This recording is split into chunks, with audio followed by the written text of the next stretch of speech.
Now we're going to talk about anti-spam filtering and how we can manage spam messages. And we're looking at managing them. We're going to use policies. Our favorite word coming out of this course, probably. We're going to categorize the incoming email messages, including characteristics that messages may have that you want to flag as spam. We'll also want to prioritize these policies. So the policies are applied in a certain order. The highest priority with conditions that match will be applied. And we can also apply to bulk email. The bulk email is marked as spam, and then that threshold that should be applied to bulk email.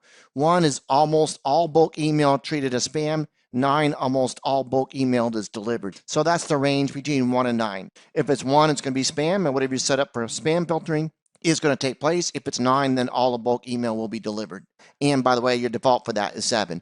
In addition to that, you can also specify a list, and we have two different options. We can block specific email addresses or domains, and we can allow from specific addresses or domains. Pretty similar to what we did with malware, but we didn't really use domain names. We used IP address ranges. And lastly, we can also set up international filters based on message language or the country or region that the message was sent from. So these are a few options that we have for configuring anti-spam. And of course, we have some settings. We have some advanced policy settings where we can toggle specific options to increase the spam score. I'm going to give you some range of scores in just a little bit. We can then mark it as spam. We can also configure the applied to, where we determine which recipient the policy applies the spam setting to. We can also look at what's included and excluded. We can look at confidence levels. Outbound policies will also be defined. This includes a copy of suspicious messages being forwarded, and the notification is sent to an email address if the send is blocked. So these are some of the anti-spam settings that we have to work with, and we'll jump out shortly and take a look at these in action. Now, looking at these options, we mentioned the idea of the spam scores. Well, here we have it. -1, message from sender.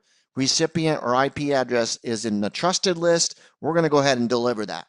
1 or 0, message unlikely to be spam, delivered to recipient. 5 or 6, yeah, we're leaning more likely it's going to be spam. It'll be determined whether it's spam or not by a filter policy setting. 7, 8, 9, which means this has a high probability this is spam. So what do we have for a filter policy setting to deal with the scale rating? Now, often when we're working with malware or spam, we have a quarantine option. And in here, we can configure to send messages to quarantine or just flat out delete those messages. And then when we have time, we can review the quarantine messages. Your message will remain in quarantine until one of two things, until it's released by the administrator or auto-deleted when the quarantine expires, and by default, that is after 15 days. So this is what happens to those quarantine messages. Now, often we are going to be working with these items via PowerShell. So we have a few PowerShell commands here.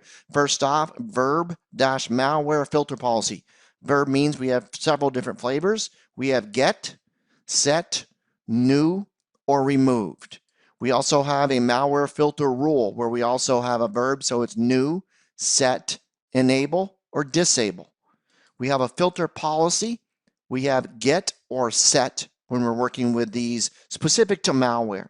When we go to the spam option, we're now looking at verb-hosted content filter policy. We have a get, set, new, and remove for that. And the last one is the verb quarantine message. We have a get and a release for verbs associated with that PowerShell commandlet. So be familiar with these commandlets and the different verbs associated with these commandlets. As always, we want to go out and we want to take a look at how this all comes together. So we're going to jump back out and we're going to explore anti-spam and quarantining inside of the Exchange Admin Center. We are back in the Exchange Admin Center. We're back into the protection area. We're going to move into spam filtering.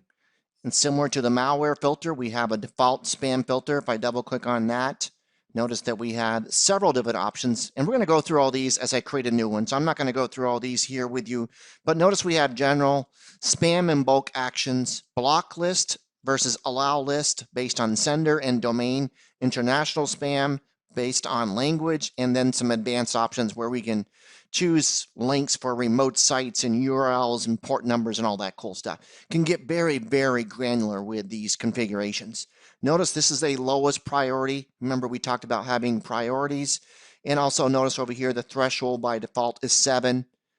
And if we scroll down a little bit more here, we've got some other default configurations for this one. We're going to create our own though. So we're going to go ahead and hit the plus sign. And we're going to call this very similar to our malware, overprotective. Is there such a thing? I don't know. A description. And now here's what we're deciding what we want to do. If it's spam, move message to junk email folder, add an X header, and we supply the X header down below. Prepend subject line with text, redirect message to another email address, delete the message, or quarantine a message. So these few in the center here, we have additional properties that we have to define if we choose one of these. We have another setting for the high confidence spam, move them or configure them as we did with the previous option. Here's my mark bulk email spam, 7 as a default, 1 marks the most bulk email as spam, and 9 allows the most bulk email to be delivered. And we see our default setting here. We'll scroll down here. Here's our quarantine option. Quarantine for 15 days. This is where I supply the X header, the prepend subject line, and the redirect to this email address. This is where I can block a specific user. I can block this sender. So anything coming from that sender is considered spam. We can scroll down a little bit further. We can block by a domain. So if we're getting a lot of content from, let's just add one of these. So we have one popped up on the other screen. Let me go back to here.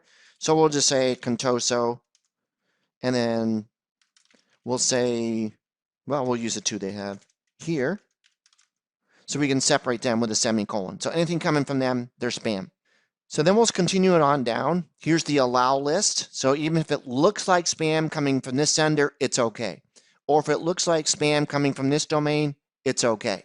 So we'll go ahead and add one of those in there. I'm going to assume it's going to be okay to accept information from Microsoft.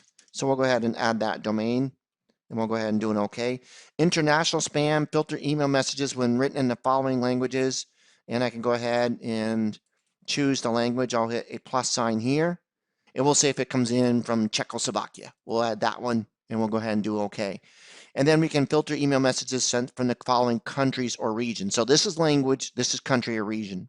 And then we'll scroll down a little bit further. Here's those advanced options where we can set up image links to remote sites, numeric IP addresses, URL redirect to other ports, all sorts of other additional, more granular options to determine whether or not an item coming in is to be handled as spam. And then all the way down the bottom, test mode options. Configure the test mode option for when a match is noticed, none.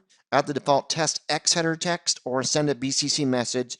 We can click on that one and specify the address. Very similar to the anti-malware, we can set up conditions. Here we have the recipient is, the recipient domain is, and the recipient is a member of. And then we can set up exceptions to those conditions. Let me scroll back to the top here. And we'll just leave as the default settings and we'll save out this new option. So we need to supply this. So I'm going to go ahead and click OK. We'll do a select one. The recipient domain is, and we'll just choose my tenant name here. We'll add that. No exceptions. Then we'll click save. And it's going to set up this spam filter policy for us. And we'll see that our overprotective policy has been created. Priority is 0. So I can double click on that and open it up. And then you'll see the settings, spam and bulk actions. Here's our block list. Here's our allow list. And I paused the video while this spam filter was being created. And I did get an error because I forgot to put the .com on there. So make sure you do that. Here's my international spam options. Here's my advanced options. We didn't really do much there. And here's the applied to that we created. So this is how we create a new spam filter. We have an outbound spam messages. Not much we do in here. Here's our default. Notice I can't create a new one. I'll double click on this. We have 2 options here. On the outbound spam preferences, send a copy of any suspicious outbound email message to an email address you supply here. Send a notification to the following email address or addresses when a sender is blocked for sending outbound spam. So we can configure this outbound spam options. Again, we have to supply the email addresses if we do so. And the quarantine option, when we click on that, and this will just provide us a list of messages that have been quarantined. We have an action center, and in here we would find accounts that have been impacted by our protection system, some of the configurations that we went through, and we can modify a row and take any actions by clicking on a row if there was an account in here we wanted to work with. And the last one is DKIM, the domain keys identified mail, which is an authentication process that we can use to help protect our senders and recipients. This is more in the forged and phishing email. Not really relevant to spam or malware, but I wanted to let you know what that was because it's probably been bugging you. It's like, what's that DKIM? Well, there you have it now. So these are the options available for managing our spam filters, our outbound spam, and the items that have been quarantined. So in this module, we get to take a look at how to work with anti-malware and configure anti-malware policies, as well as anti-spam policies, and how to work with quarantine messages. Next up, we're going to go ahead and take a look at configuring archive policies for our users.